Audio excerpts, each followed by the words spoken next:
আল্লাহর ওলি তিনি, সকলেই তাকে ভালোবাসত। তিনি একটি মাটির খানকা তৈরি করে ওই খানকাতে আল্লাহর ইবাদত শুরু করে দিলেন। প্রতিদিন লোকজন তার নিকট আসে দোয়া নেওয়ার জন্য।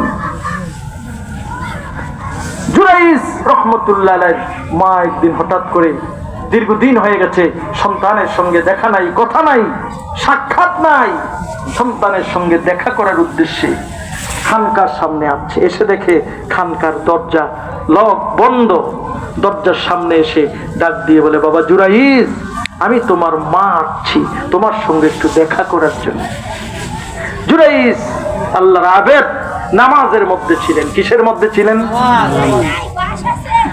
জুরাইজ রহমতুল্লাহ আলাইহি নামাজ অবস্থায় ছিলেন।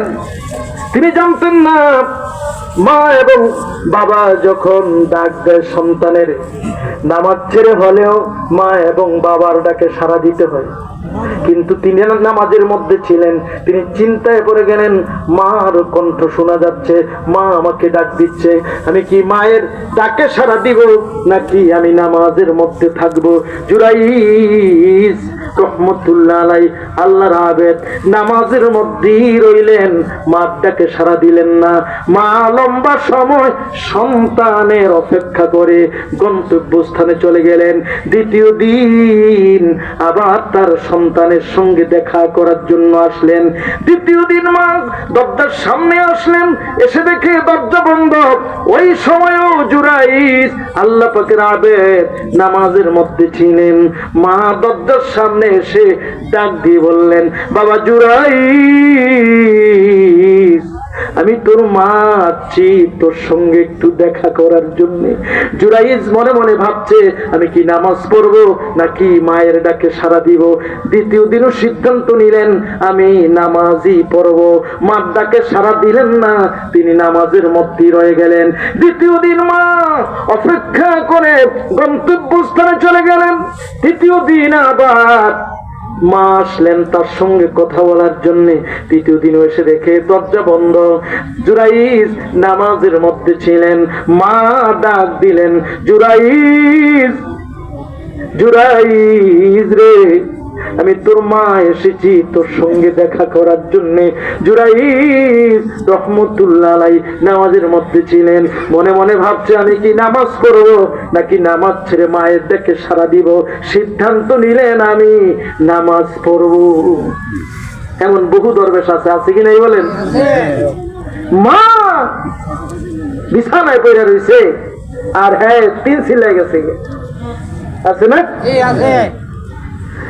মা 6 মাসে একটা ফল চোখে দেখে না, আর সে ভণ্ড পীরের বাড়িতে ফলের ঝুড়ি নিয়ে যাচ্ছে, আছে না নাই বলেন? ভাই তৃতীয় দিন মা উত্তর না পাওয়ার পর মায়ের মনের মধ্যে কষ্ট চলে আসলো। কষ্ট আসার কথা কি কথা না বলেন? মা আকাশের দিকে তাকাইয়া চোখের পানি ছেড়ে দিয়ে দেখে দেখে বলে, আল্লাহ রে, যেই সন্তান পেটে নিয়েছি, কষ্ট করে লালন পালন করেছি, আজকে এই সন্তান বড় হয়েছে, এই খানকায় তোমার ইবাদত করছে। দীর্ঘদিন ধরে আমি তারে দেখি নাই, দেখার জন্য আমি 3 দিন আসলাম, তাকে ডাক দিলাম, আল্লাহ আমার মা, আমি তার মা, মায়ের ডাকে সে সাড়া দিল না। আল্লাহ রে, মাকে যখন ভুলে গেল, আল্লাহ তোমার কাছে আমি নালিশ দিলাম, আমি আর এই সন্তান দেখতে চাই না। এই সন্তানকে প্রতিটা একজন মহিলার চেহারা না দেখাইয়া এবং অপমান না কইরা তুমি দুনিয়ার জমিন থেকে তার মৃত্যু দিও না। চিৎকার মেরে বলেন নাউজুবিল্লাহ।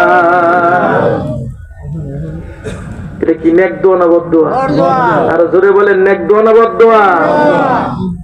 মা বাবা যদি নেক দোয়া করে সন্তানের জন্য, এটাও সঙ্গে সঙ্গে আল্লাহর দরবারে কবুল হয়ে যায়। বদ দোয়া করলো কি? এই জোরে বলেন, বদ দোয়া করলো কি? মা যদি খ্রিস্টান হয়, ইহুদি হয়, নাসারা হয়, সন্তানের জন্য যদি দোয়া করে ওই দোয়া আল্লাহর দরবারে কবুল হয়, বদদোয়া করলে কবুল হয়।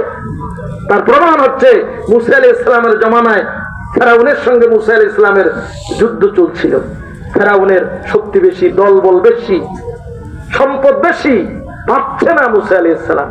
আল্লাহর কাছে দরখাস্ত করলেন, মাবুদ তুমি ফেরাউনকে ধ্বংস করে দাও। কি করে দাও? ধ্বংস করে দাও। কিন্তু ফেরাউন ধ্বংস হয় না। মুসা আলাইহিস সালাম আল্লাহর কাছে জানতে চাইলেন, আল্লাহ আমি তোমার পয়গম্বর, তার জন্য বদদোয়া করলাম, কিন্তু আমি তো দেখতে পাচ্ছি না যে তুমি তাকে ধ্বংস করছো। আমার আল্লাহ তাআলা সঙ্গে সঙ্গে জানাই দিলেন, পয়গম্বর ফেরাউনের 3টি আমল জিন্দা রয়েছে, এই 3টি আমল যতদিন থাকবে আমি তাকে ধ্বংস করতে পারবো না। পয়গম্বর মূসা আলাইহিস সালাম আশ্চর্য হয়ে গেছে, ডেকে বলে, আল্লাহ গো, ফেরাউনের এমন আবার 3টা কি আমল রয়েছে যে আমলের কারণে তুমি